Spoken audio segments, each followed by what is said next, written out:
We're looking at the third lesson in the verses, in this case verses 10 through 14. Title, The Charges Against Edom. Remember, God laid out generally his judgment of Edom, its meaning. Now he's going to talk about the charges against Edom. So he moves now from criticism of Edom's attitude of pride and arrogance. Remember, she thought she was impregnable up high in the mountains. And he's going to move to a mixture of her attitudes and the actual crimes themselves.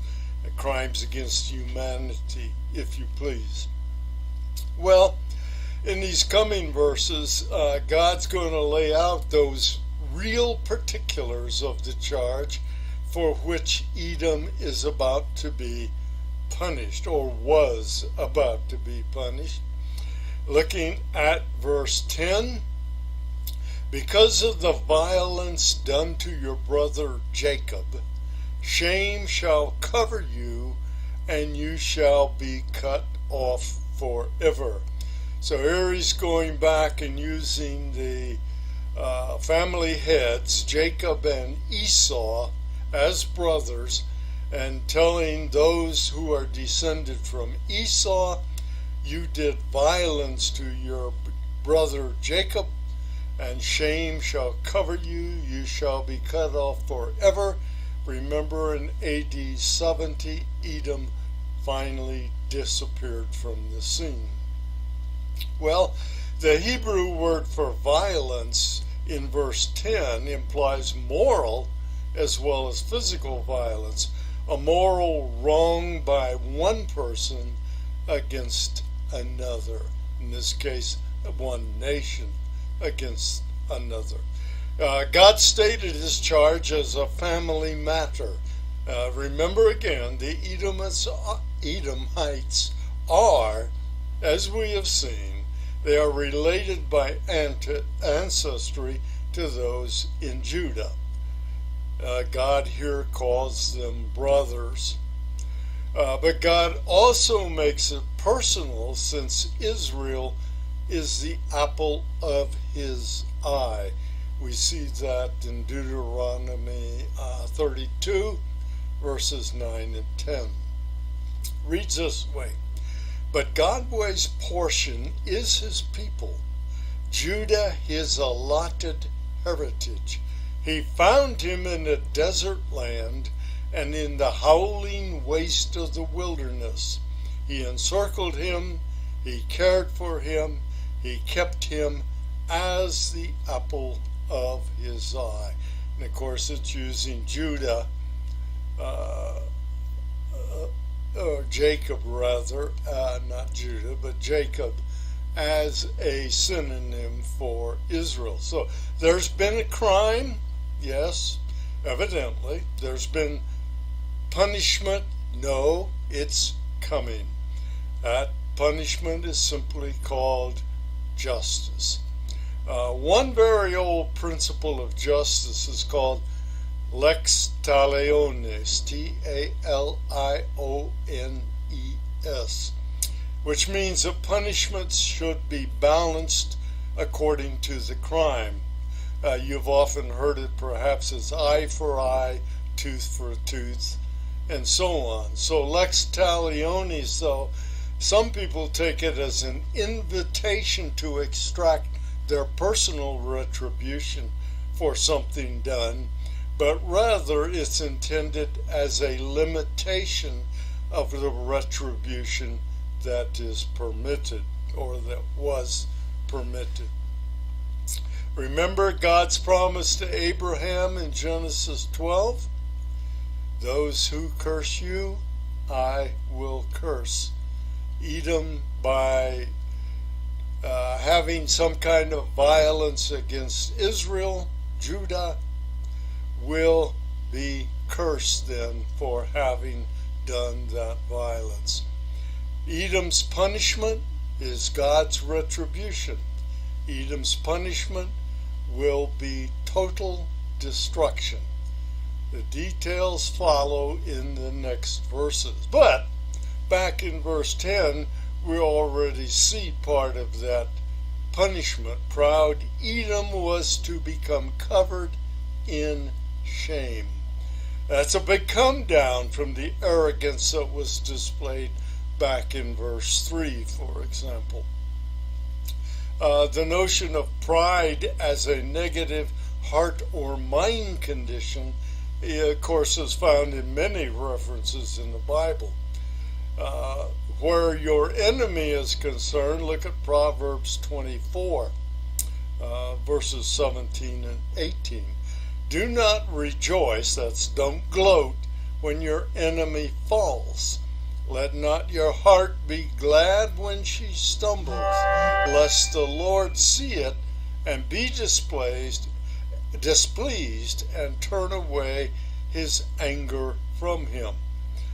Pride might get you embarrassed. Proverbs 25, verses 6 and 7. Do not put yourself forward in the king's presence. Stand in the place of the great. Don't do those things.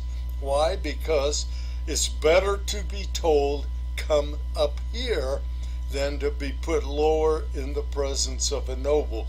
That's, for example, a story of someone who came in, sat in a place of high honor, and he was told, no, this place belongs to someone else. You go sit over there.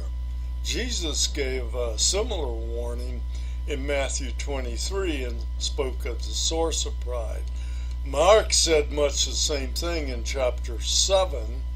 We read starting in verse 21, for from within, out of the heart of man, come evil thoughts, sexual immorality, theft, murder, adultery, coveting, wickedness, deceit, sensuality, envy, slander, pride, foolishness. Well, kind of a list, huh?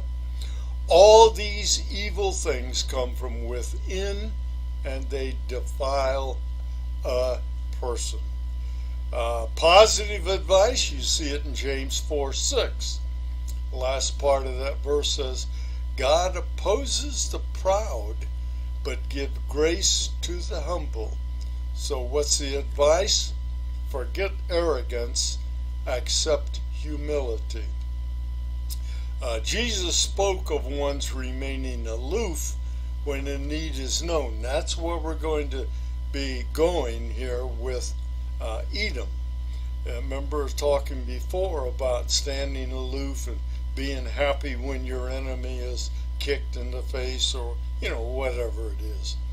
The parable of the Good Samaritan is one example of that, where one steps in when a need is seen. That's found in Luke 10. James pulls no punches either. Look at James verse 4, chapter 4, verse 17.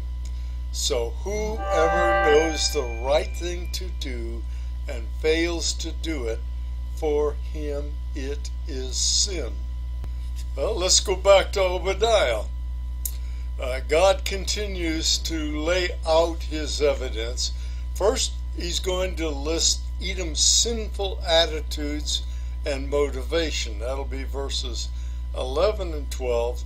And then he will spell out the sinful actions in 13 and 14. So, God's expanding on verse 10.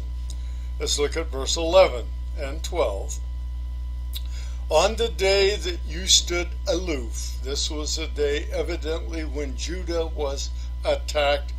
We're suspecting it was either Babylon or it was a Philistine Arab combination, one of those two. Anyhow, they attacked the city of Jerusalem and were successful, by the way. On the day that strangers carried off that's Judah's wealth, and foreigners entered his gates, and cast lots for Jerusalem. Next phrase, you were like one of them. You were like one of those who attacked Jerusalem. Verse 12, but do not gloat over the day of your brother. That's the day Jerusalem was attacked. In the day of his misfortune. Do not gloat over the day of your brother in the day of his misfortune. Do not rejoice over the people of Judah in the day of their ruin. Do not boast in their day of distress. So that was the advice God said. This is the way you should have behaved. Again, it's a reference to the day, which occurs 10 times in verses 11 through 14. Note, however, that some translations only use it like 8 times, even though the Hebrew has 10. What's that prove? Not much, just that they wanted to limit, I guess, the number of takes on that word. Where other than verse 10 do we find foreigners casting lots for booty? How about Joel? Joel chapter 3, the first 3 verses. For behold, in those days, there we go, end times like situation again, and at that time when I restore the fortunes of Judah and Jerusalem, I will gather all the nations and bring them down to the valley of Jehoshaphat, and I will enter into judgment with them there on behalf of my people, my heritage, Israel, because they have scattered them among the nations and have divided up my land. This is the Gentile nations that have been opposing Israel and running over Israel all that time. They've divided up my land and have cast lots for my people, and have traded a boy for a prostitute, have sold a girl for wine, and have drunk it. Not a pretty sight. And in Amos chapter 1 verse 6, thus says the Lord, for 3 transgressions of Gaza, we've read this before, that is Philistia, Tyre, Sidon, and for 4 I will not revoke its punishment, because they deported an entire population to deliver it up to Edom. So even when other nations attacked Jerusalem or Judah, Israel, anywhere, and sent off captives, they said they delivered them up to Edom. Even Edom received the captives, more than likely as slaves. Amos, again, was referring to the Arab Philistine invasion, during which people were exiled from Jerusalem. It may be this event that Obadiah is describing. But don't forget John 19, verses 23 and 24, at the cross where lots were cast for Jesus' clothing. Now, look at the sinful list of attitudes that's been stated so far. Standing aloof while Jerusalem is sacked, entering in Jerusalem as it happened, watching the foreigners cast lots for the booty, evidently looking down or gloating on the defeated Jerusalemites, rejoicing over their destruction, and boastful over their distress.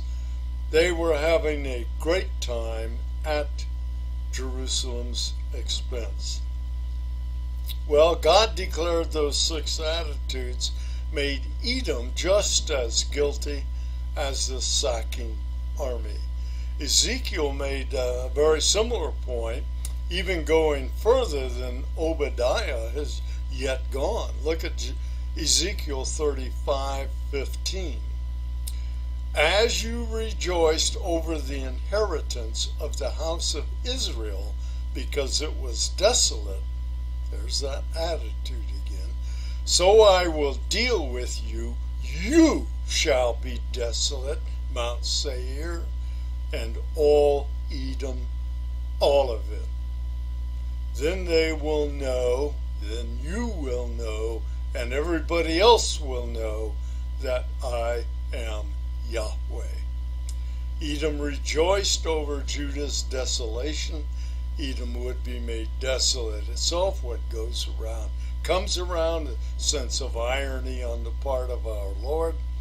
Uninhabitable without inhabitants. A study of Jesus' words from the Sermon on the Mount, that's in Matthew 5-7, he stresses the moral equivalence of inner activities and sin, or even inner attitudes and sin. Remember, he was comparing lusting with the eye as equivalent to adultery, hatred or madness at an enemy, anger at an enemy as murder, and so on. Well, let's get back to Obadiah again. Here we're going to see a list of do nots in verses 13 and 14. This is probably should be called should nots, but these are the things that Edom evidently did. Do not enter the gate of my people in the day of their calamity. Do not gloat over his disaster in the day of his calamity. Do not loot his wealth in the day of his calamity. And that's just verse 13. Look at verse 14. Do not, and this is where we get into not only standing aloof and having a wrong attitude about what is happening, now we're going to look at actual actions. Do not stand at the crossroads to cut off his fugitives. Evidently people were fleeing Jerusalem, and they were standing at the road to crossroads to cut him off. Do not hand over his survivors in the day of distress. Evidently, one gets the impression that Edom, there would be people fleeing out of Jerusalem, and the people of Edom would either kill them or capture them and then return them to the looting armies. In either case, it was not pro-Judah behavior. So Obadiah repeated the charges from verses 11 and 12 and added some new ones. Edom joined the foreigners in looting, apparently. Edom laid in wait outside the city we were just talking about, evidently killing some who escaped or giving some over to be killed by the invaders. And Edom gave some refugees over to the conquering nations for imprisonment. Again, Ezekiel adds even more in chapter 32, verse 29. Edom is there, her kings and all her princes, who for all their might are laid with those who are killed by the sword. They lie by the uncircumcised with those who go down to the pit. You want to act like those who should be judged and sent to the pit? You're there. Just stand tall and go. You might also check out Isaiah 34, Ezekiel 35. There are many similar passages in the prophets.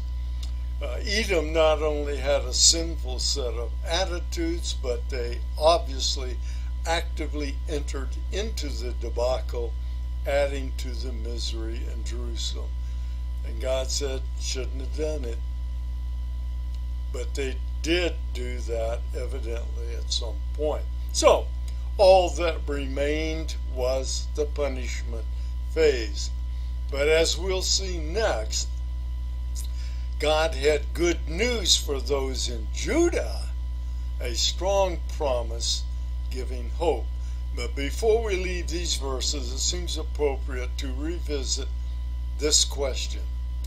When did all this take place? But our answer is still the same. We don't know for sure.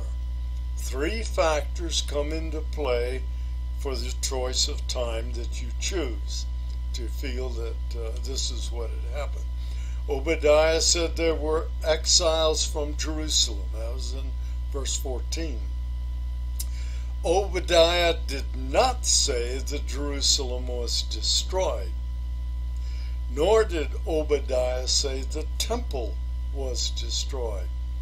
Remember that Obadiah said Jerusalem was sacked, not destroyed, by foreign invaders. That was in verse 11. It is known that in 587 to 585 BC, Edom allied with Nebuchadnezzar and Babylon at the same point. So you have to decide which of the two invasions we've been speaking about do you favor? Does it make any difference in your real understanding of Obadiah? It doesn't to me. But curiously, God's not mentioned anywhere in this 4-verse section, and there's no indication that the attack on Judah had anything to do with God's judgment of Judah. The attack could have been God's judgment, but there's no proof of it. So what's left for next time? God's promises of Judah's restoration.